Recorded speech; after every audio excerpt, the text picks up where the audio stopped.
Having a connected Braille display lets students read text output from a computer using their sense of touch.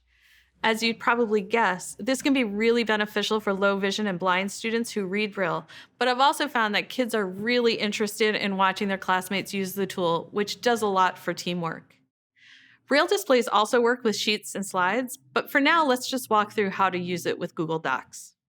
First, you're going to want to make sure the ChromeVox screen reader is turned on, which you can do through the Chromebook accessibility settings or just by pressing Ctrl-Alt-Z as in zebra.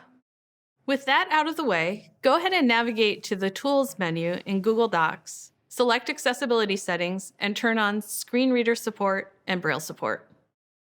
And that's it. You can use the cursor routing buttons on the Braille display to move the cursor like this.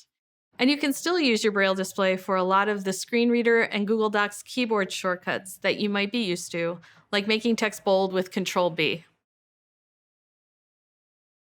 You can also adjust a handful of other Chromebook Braille settings in the ChromeVox options page, which you can access by pressing Search and O, then O again, or through the ChromeVox menu panel. Now that you're all caught up, you can give Braille display a try with your students. For more info about this, check out the links below and feel free to leave a comment about how you use Braille displays with your students. Thanks for watching.